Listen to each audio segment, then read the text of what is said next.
Hello, my name is Ben, and I am your host of the Too Vague podcast this week. The final day 3 of PAX wrap-up is going to be wrapped up at the end of this episode. Let's start by giving you the Podcast in a Bag theme song. Ben Was on the road making content for you with his podcast in a bag. Seattle. The final day that I spent at PAX, day 3, started with yet another boring breakfast. I had coffee and a banana.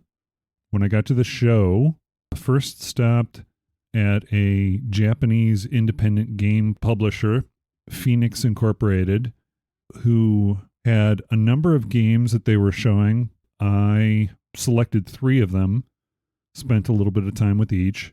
I met with the VP of the promotions department, Azusa Kawamura.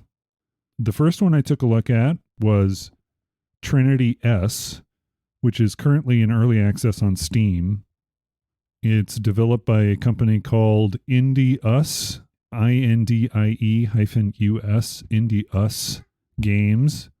Azusa said that she tried playing it and it was almost too difficult for her. It's a series of boss fights, so you have 3 different characters, and you can pick one of them to actually play, but the other 2 are AI controlled. It's sort of set up like a bullet hell kind of shooter where you have to avoid the different enemies and the patterns of bullets, but you also have your powers that are happening automatically. So basically, you are pretty much dodging the entire time. All attacks are automatic, but the special attacks buttons are controlled.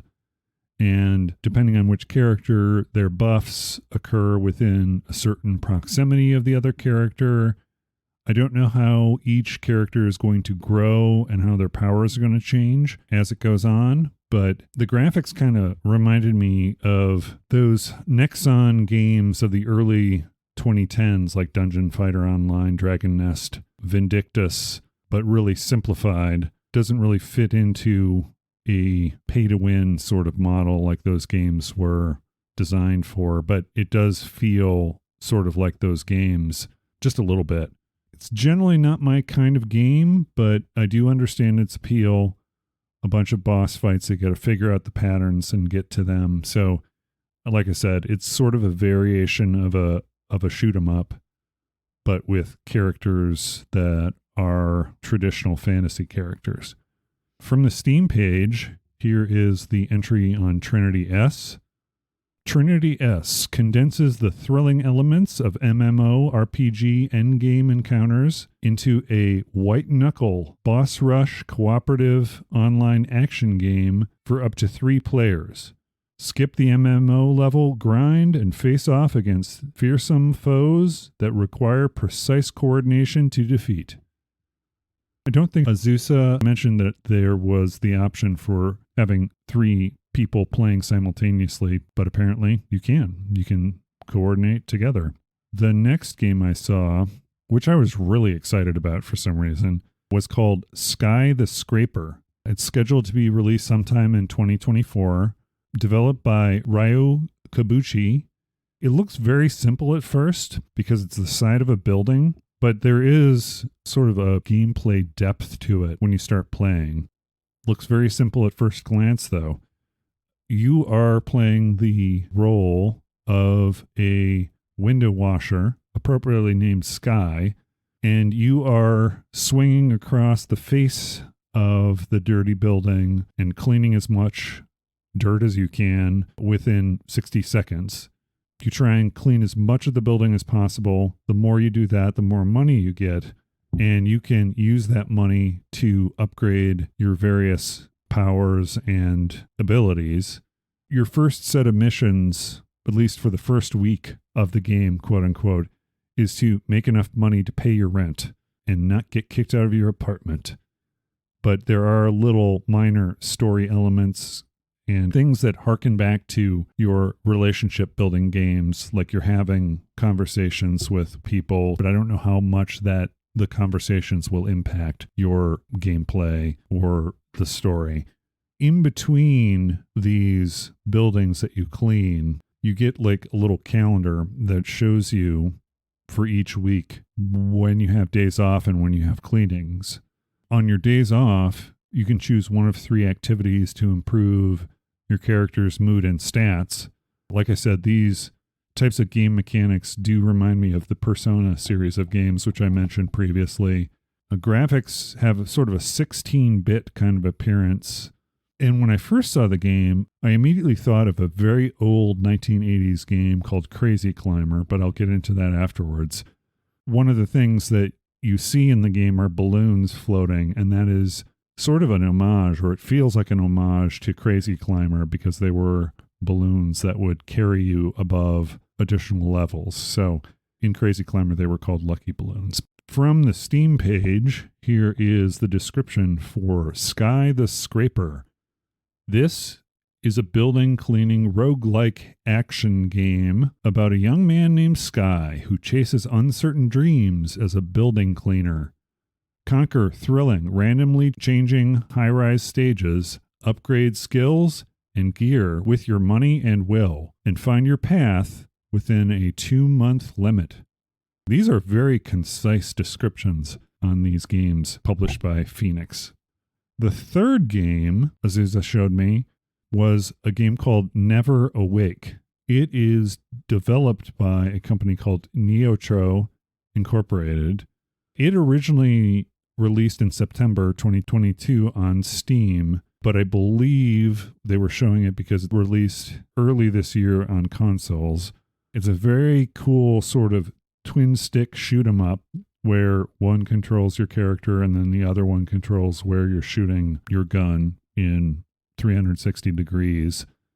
It looks gorgeous. It's almost like hand-painted, like those games I like from Vanillaware, where the backgrounds almost look like they're animated cartoons more than they are pixelated sort of things. But anyway, NeverAwake, it features gorgeous hand-painted environments and characters. You play as a girl. I mean, I think it's yourself, but you play as a girl inside a girl in a hospital bed who's on life support. And apparently she is overcoming her fears. With each of the set of levels, there's a boss at the end that represents a different fear of that girl. Rem is the character that you play. Once you overcome those fears, apparently you will wake up. Level clearing is different from most shooters because your enemies leave behind fragments that you have to collect. You've got a percentage that you have to go through for each level. Each set of levels is represented by a piece of jewelry worn by the girl in the hospital bed. And when each of the sub-levels are complete, you get the boss fight at the end of each piece of jewelry, I guess. If you're a fan of shooters, bullet hell style shooters, shoot 'em ups, definitely check this out. And here is the description from the Steam page. A girl who never wakes up. She has been fighting monsters in her dreams. NeverAwake is a nightmarish twin-stick shooter with a unique worldview and original game rules. The girl fights against vegetables, dogs, school friends, and other things she hates. What does the girl see at the end of the battle? And will she be able to wake up? It says in the same description, I believe it says about NeverAwake. NeverAwake has a unique worldview with its high-quality hand-drawn graphics and beautiful animations. The enemies are not demons, but vegetables, dentists, and other things the girl hates. Things and creatures that everyone has a bad experience with at one time of their life or another become monsters and attack the protagonist Rem, which I'm guessing is REM sleep. With over 80 levels, dozens of bosses, and a unique gameplay system that allows the player to retry many levels, NeverAwake is suitable for both beginner shooter and expert shooter players. Combine a multitude of weapons and accessories to fight off the monsters in your nightmares. The ending of this title will change depending on your player's dedication. Please play and see what the girl sees at the end of the battle. Okay, well, there you go. Something I touched on about that Sky the Scraper game The game Crazy Climber was a vertically scrolling arcade game in 1980, designed by Shigeki Fujiwara and produced by Nichibutsu. In North America, the game was released by Taito of America.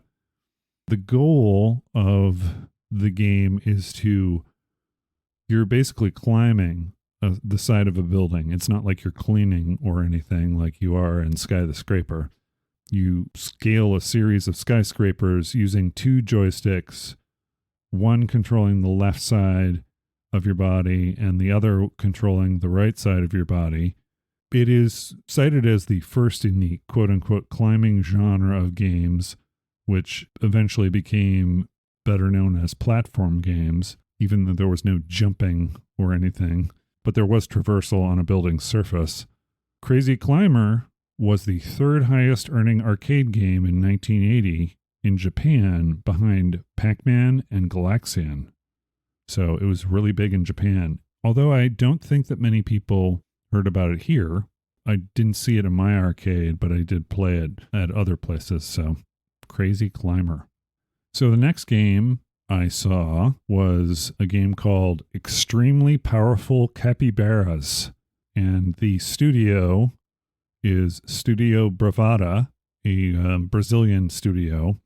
I spoke to the marketing and production coordinator for PM Studios, which is the company that is publishing it. Creason Martin, he watched me play in the private room, which was kind of cool because there was no extraneous noise and such. We had a little conversation as I was playing the game.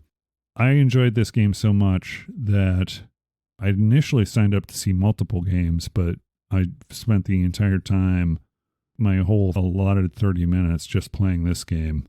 It was a lot of fun. I really enjoyed it a lot. Your character is automatically shooting, and depending on which weapons that you have, the bullet patterns are different in your shooting, but you basically dodge enemies and bullets and shoot at enemies. The cartoon-like design of the characters is super duper cute. So it's not like a pixelated sort of Castlevania-looking environment like Vampire Survivor is. Creason was telling me, we had kind of a casual conversation about this, but he said that they've been showing the game all over, and they've developed, based on player feedback, a multiplayer mode so multiple people can play it simultaneously. So that's cool. But I don't know if it's still in development or how the development is going on that. I haven't played it with anyone. I just played it solo. Each level you advance, you can level up various shots or various powers, very similar to Vampire Survivor. Creason initially in our communications said that there was a possibility to get an interview with one of the designers, which I was hoping to do, but apparently he had left the booth temporarily, so I didn't get a chance to talk with him.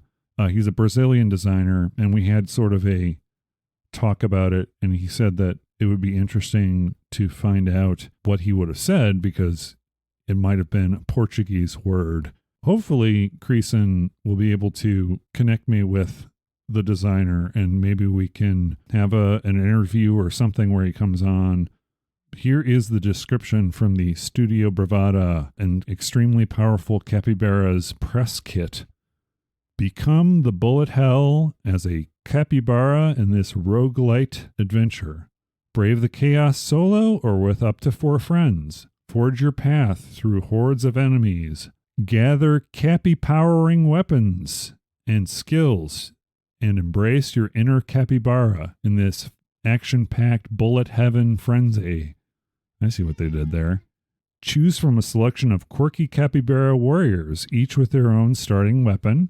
Fight on your own or with friends online and local co-op. So those are your options for the 4 players.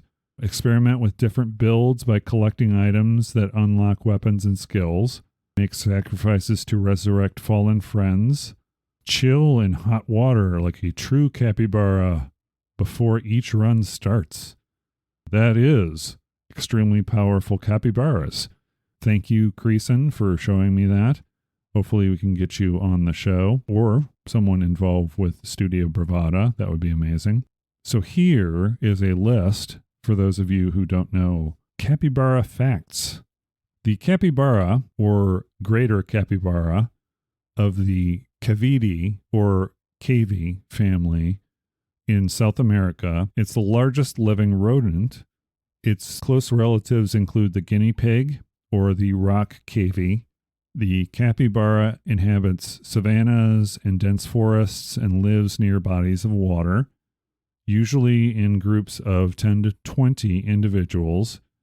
Adult capybaras grow up to about 4 feet 3 inches in length, are about 2 feet tall from their feet to their back, and weigh anywhere from 77 to 146 pounds. The females are slightly heavier than the males. The top recorded weight is 201 pounds for a wild female from Brazil and 126 pounds for a wild male from Uruguay. Here's a fun fact. In the U.S., it is illegal to own a capybara in Alaska, California, Colorado, Connecticut, Georgia, Illinois, Massachusetts, New York, Oregon, and Vermont. But I guess it's legal all the other states. Interesting. Then I moved on to a game called StarVaders. The demo is out now, but a full version is targeted for sometime later this year by StarVaders Studios, which consists of a trio of friends. The designer, Eddie Kai, also known as, I guess, their screen name, Axolotl.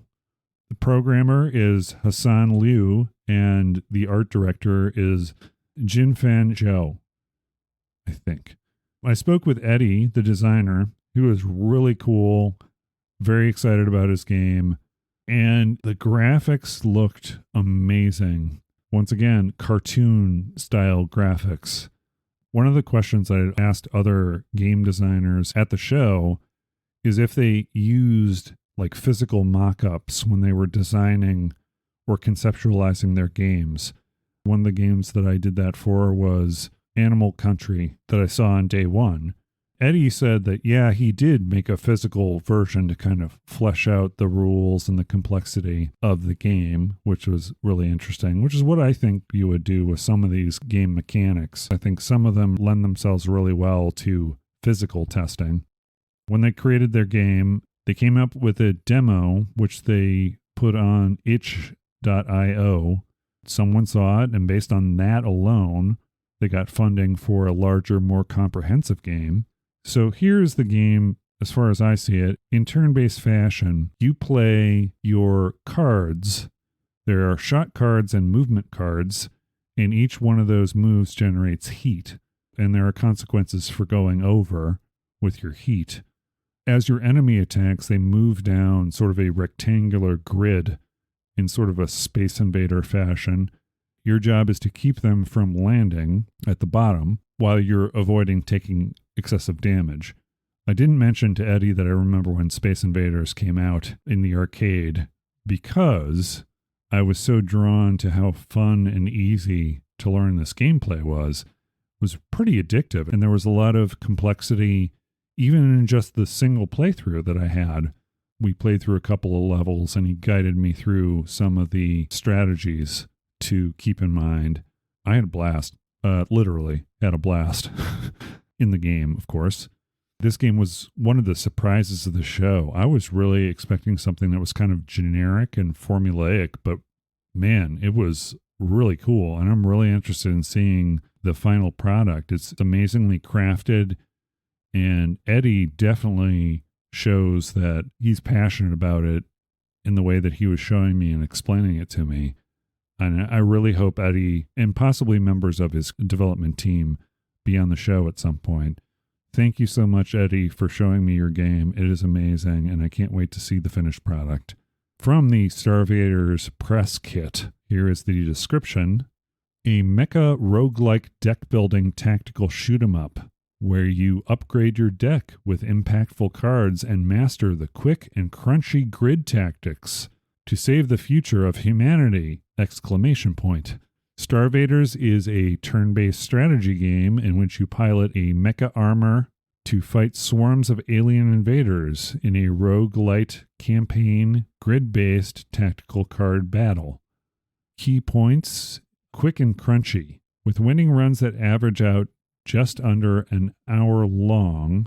There's no wasted time in this game. There's no stalling. Every action in combat moves you towards a win or a loss state. Effects are snappy and responsive. Animations are quick and clear. You can tell that respect for the player's time is one of the game's core design principles.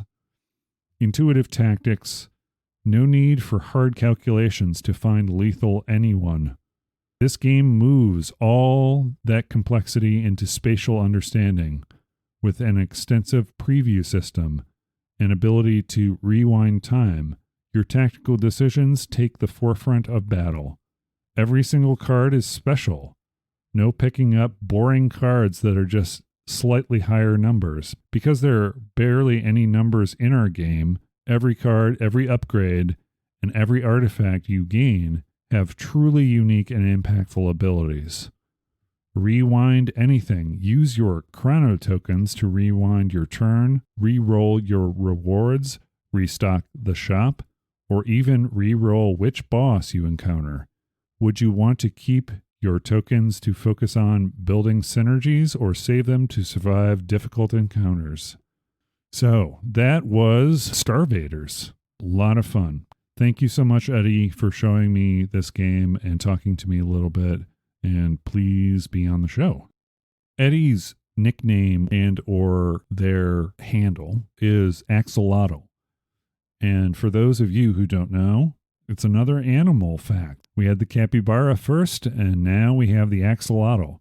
The axolotl is a paedomorphic salamander, which means it reaches adulthood without undergoing its metamorphosis. Full-grown axolotls remain aquatic and gilled, whereas land salamanders are born with the gills but lose them as they grow lungs and become terrestrial. As of 2020, the axolotl is near extinction due to urbanization and waste pollution in Mexico City, as well as the introduction of invasive species such as tilapia and perch. The axolotl is carnivorous, with a diet consisting of worms, insects, other arthropods, and small fish. Adult axolotls between 18 and 27 months range a length of approximately 6 to 12 inches. They've got a very unique looking face, for the lack of a better word. There are 3 pairs of external gill stalks behind their head, which they use to move oxygenated water. Axolotls locate their food by sense of smell and will suck their prey into their stomachs with vacuum force. The species is named after the dog-headed Aztec god of fire, death, and lightning, Xotl, who transformed himself into an axolotl to avoid being sacrificed by his fellow gods. That's kind of a good trifecta to be the god of fire, death, and lightning. The next game that I saw, which was also a really cool surprise, it's really tough to pick which one of these was my favorite of the day. StarVaders was such a surprise, and Big Boy Boxing looks amazing too. Big Boy Boxing is a game by Soupmasters. The demo is now available on Steam. They're expecting a full release sometime in 2024. I met Ludvig Thelbergand and Martin Callender, both from Gothenburg, Sweden, and the founder of their company Soupmasters. I approached the booth and Ludvig was like, "Hey, you want to play?" And I was like, "Well, I'm here for an interview." Actually, they had this really cool sort of booth where it looked like a boxing ring. You could go into the center of the ring to play against the different characters, sort of in a punch-out kind of style. And then Martin was the gentleman I talked to. Martin is one of the designers. It's not a punch-out clone, but it's more like a love letter to that series of games that Martin enjoyed as a child. It has a very unique style, you have a character that you play in the story, and as you play that character and learn their story, you also learn the stories and histories of your opponents, which is different than Punch-Out. Many of the characters of the game were originally developed for a Super Smash Bros. Style game that didn't quite work out the way Ludvig and Martin thought it would. So they came up with this idea for sort of a spiritual successor to Punch-Out by Nintendo. I think Martin was more the fan of Punch-Out, and they decided they would repurpose these characters. Their game is also different than Punch-Out because you have choices as far as your character's boxing powers and stats. So you'll have to use strategy to defeat certain boxers by choosing certain powers, or it'll make it easier if you choose certain powers over others. And the story is you are being trained by an ex-fighter themselves, which you learn about through the game as well. Martin also told me in our conversation that he drew inspiration from American cartoons like Tom and Jerry and Looney Tunes and Disney. It's really interesting how Martin and Ludvig came up with this idea and sort of repurposed the characters and made them kind of fit the Punch-Out sort of model as opposed to a Super Smash Bros. Model. I really hope that he will be on the show so we can talk to him about this a little bit more. Here's the description about the game on Steam. Big Boy Boxing is a single-player action boss rush with highly stylized hand-drawn animations inspired by the classic Punch-Out and the indie game Cuphead. Challenge a unique cast of boxers together with your coach Hank as you slowly rise to the top as the big champion. Each opponent has their own creative way to knock you out and send you face down on the floor. Keep an eye out for their unique animations, attack patterns, and timing to ensure you are still standing when the bell rings. Features and stuff. Play through a campaign of over 15 unique boss fights. Fight the way you want with customizable perks and abilities and cosmetic skins. Collect all the trophies by completing achievements and mini-games. Tons of replay value. Rematch powered-up versions of the previous bosses. Experience the hilariously overdramatic comedic story featuring the one and only Coach Hank. Gain power as you progress, making use of new special abilities such as electric healing, dynamite punch, and rapid fists, many more. So yeah, that is the description. Really exciting looking. I mean, there was a character that I don't want to ruin it, but there's a character that's very interesting who has a helmet, and he said, check out my cool helmet. And he's sort of a skinny looking boxer character, and then you knock off his helmet and he becomes this big hulking sort of character. Check it out. Really awesome game. Martin, please be on the show. I want to talk to you more about just stuff in general, actually. Your video game experience, and then also some inspiration stuff. I'm really kind of interested in the cartoons aspect. Connecting to that, Boxing Day is a holiday celebrated after Christmas Day. It originated as a holiday to give gifts to the poor and servants and staff who worked on Christmas. The holiday originated in Great Britain and is celebrated in mostly Commonwealth nations, but also Massachusetts, which is odd. In 1996, Governor William F. Weld declared that every 26th of December be Boxing Day. So there you go. Celebrated in Massachusetts. However, it's not an employee or government holiday, but it is celebrated there. Interesting. So the next game I played was a game called The Gap, available on Steam October 19th, developed by a company called Label This, which is a two-person indie studio from Slovenia, published by Crunching Koalas from Warsaw, Poland. I spoke to Bartosz. I'm sorry, Bartosz. You told me how to pronounce your name, and I promptly forgot it. The marketing chieftain for Crunching Koalas. He showed me the demo. He let me try it. It's sort of a realistic drama with light puzzle elements. For some reason, it kind of reminded me of H.G. Wells and the sort of time-traveling trope where a person discovers that trying to travel back in time to save a loved one or whatever seems to have the same result over and over and over again. But in this game, you play as a neuroscientist named Joshua, a man with a family, a genetic disorder, and an obsession to find the cure. In the game, you move between your memories by investigating items and solving light puzzles. I think the game is supposed to be focusing on building the characters and the narrative from the starting point shared by you and Joshua at the beginning of the game, because you both do not know what's going on, which kind of makes sense.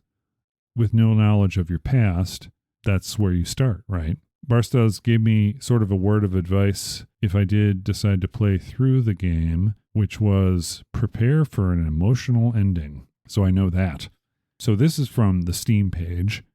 The Gap tells the difficult story of one man's struggle to find a cure for his family's sickness by diving ever deeper into his own psyche and through the exploration of the memories dear to his heart. Joshua Hayes is a neuroscientist whose family is touched by a rare genetic disorder that slowly eats away at one's memories, dissolving the person's sanity and personality. The struggle and fight of the family is witnessed through the lens of memories of their highest and their lowest moments. Being part of an experimental program to cure this disease, led by biotech giant Neuraxis, Joshua finds himself entangled in a corporate intrigue.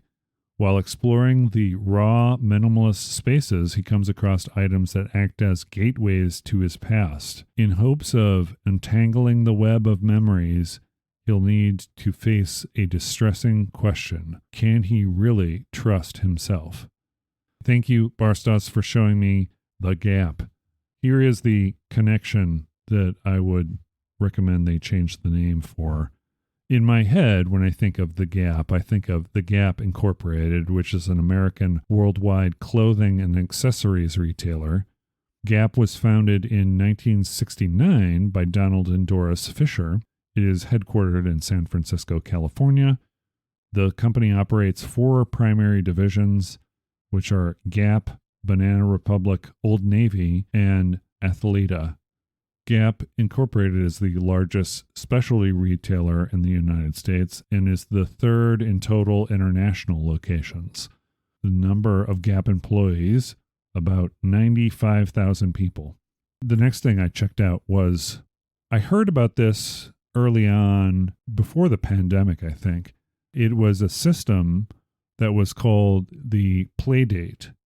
I decided to go by the Playdate booth and check it out because I never actually seen one in person.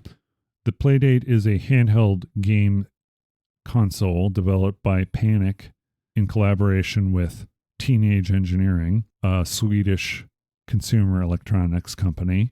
The console was announced in May of 2019 and was released in April 2022. The console, if you can call it that, it's a yellow 3-inch by 3-inch by 0.35-inch cuboid. You know what I'm talking about. It looks like a little flat tablet, and it's very, very small. A cuboid, by the way, is a hexahedron, or a 6-faced solid, for future reference. And one of the main features of the Playdate is a mechanical crank. The screen is a black and white sharp memory liquid crystal display, 1-bit screen. A 4-way directional pad is on the unit, and there are 2 buttons, and of course the mechanical crank, which can be tucked away. Playdate is compatible with any standard 2.4 gigahertz 802.11b G and N network, so it is Wi-Fi compatible. The Wi-Fi option is found in settings, which is how the games are delivered to the system. It has a 168 megahertz Cortex M7 processor, 16 megabytes of RAM, and 4 gigabytes of flash storage. Definitely gives me sort of a original Game Boy vibe. One other thing that I noticed is it sort of requires a well-lit area in order to play because of the style of display. So you need some light from the top of the unit, which is interesting. I don't know if they have plans on doing some sort of a light or a lighted display, but I mean, I guess it's for the price. To keep the price tag down, they need to limit its features. I played a couple of games. One game, a shooter game called Gun Trails, very sharp looking artwork, sort of a shoot 'em up game, which I found out later from a gentleman who briefly talked to me about the Playdate SDK, the software development kit. You can import hand-drawn images. Not really sure if I'm sold on the unit. It's $199, and games cost up to $15 per game, and they're much smaller experiences. Very unique experience, very intuitive looking SDK, which I may mess around with. But it seems kind of like one of these hipster wannabe things, and I would feel that way if I bought it. Where it's like, ooh, look what I have. I'm part of the in crowd. I enjoyed my time playing that too, and it was kind of interesting. It's like I said, still not 100% sold on it, but it was interesting. So before the show ended, I visited a friend of mine in the media room, and as I was leaving the media room, I saw a cosplay Cuphead person coming up the elevator. As I left the building, it was raining a little bit that day, so I wanted to go get some comfort food on this overcast, sort of drizzly day. So I went back to the dough zone I went to on day one and had some more delicious dumplings and buns and pot stickers and noodles and so on and so forth. But anyway, I ate there, and as I was heading back to my hotel, it was Sunday, so all of the coffee shops were closing early. My uncle, people criticize him for drinking coffee at all hours of the day. What he always responds with is, he says, it aids in digestion. So I'm going to respond the same way. I felt like I needed some digestive aid after eating all the delicious comfort food. So I was looking in the Starbucks app for one of the places that was open. I didn't really put two and two together, but I was, walking towards the place. And as it turns out, it was right by historic Pike Place Market. So that was the first time I had ever been there. On my way there, I saw some interesting, I walked past sort of a burlesque sort of club. There was a strip club, and then also an adult toy store. The strip club was called Showgirls. And I was told that there was like a street that is, I think it's First Street is it. And then you get to the main drive of where Pike Place is. I was kind of contemplating the whole situation with the strip club right there by Pike Place Market. Just going, well, that's kind of an interesting thing. I never heard about that. Only heard about throwing fish. So I continued to walk towards the Starbucks, and I saw a roped off line, which I thought might have been, a club or something. And I realized after I looked at my app that it was actually the first Starbucks, or allegedly the first Starbucks at Pike Place Market. The only reason I went there was just because it was the Starbucks that was open the latest. So I, stood in line, and I was able to get in and get my cup of coffee and go. But one of the things I was curious about, I knew that Starbucks started in 1971, but I didn't know what day it was. And the gentleman who helped me out with my coffee said that it wasn't a joke. It originally opened on April 1st of 1971, which means that Starbucks is 1 month and 24 days older than myself. Well, that's it. Then the following day, I jumped on a plane and headed back to Tucson, and the rest is history. So that is the end of my experiences at PAX. Once again, thank you to all the people at Reed Pop and all my friends and all the new people that I met at the expo this year, PAX West. Definitely going to try it again next year. And in that vein, sort of a post-mortem. So I guess post-mortem is what we used to call it in the business world when we had a meeting about what are we going to do different next time. I guess people laugh when I say post-mortem, but that's the way I've always known it. So it's more of like an assessment of what I'm going to do differently next time. Now, knowing this is my first time going as media, if I go again next year as media or go to another Penny Arcade Expo as media, some things I need to keep in mind or want to keep in mind. One of the things is it seems like the floor where all the exhibits are is very loud. So I don't think I need to take my equipment for interviews on the show floor. I think if I go again next year, I may either store those things in the media room or just leave them behind in my hotel. And if I have the time to invite someone over to have an interview in person or go to the media room and have an interview, I'll do it then. But trying to do it on the floor would just be too difficult. In fact, Martin and I kind of had to step away from the exhibit when I was talking to him about big boy boxing. So we just kind of went over in a corner and talked about all this interesting stuff. The other thing is definitely not enough time. I packed my schedule full of appointments and didn't have enough time to see all the things that I wanted to see, stand in the lines that I wanted to stand in. There's another day. So it's a 4-day event. I only bought the 3 days and was going to come back on the 4th day, which is what I did. But I think next year I'm going to stay all 4 days and lighten the load of each day as far as scheduling different things so I can put more focus on seeing things that I'm kind of curious about. There was a Tekken presentation that I wanted to stand in line before. There were a couple of other games that kind of piqued my interest, but I just didn't have the time to wait for them. So next year, definitely going to stay the 4 days instead of the 3. As far as the timing, well, as far as the planning too, I'm probably going to do more planning next year. One of the things that this year took a lot of preparation, and I probably should have done this. I could have done this, a lot of this stuff ahead of time, is prepare the descriptions of the game. I copied them over to like a script. That would be easier to do ahead of time. So I could do that for all the games I'm going to go see, and then I won't have to do all of this work after the fact. So I think I'm going to probably prepare a little bit more for the episode quote unquote script, which I can do beforehand, outline my thoughts and what I saw, but I can't do that until after. That's the thing. I'll make a larger template, prepare a little bit more so I can get the episodes out a little quicker than one every week. That is my experience at PAX. Definitely recommend. So on that note, I hope you enjoyed my travel log, 3 days of fun.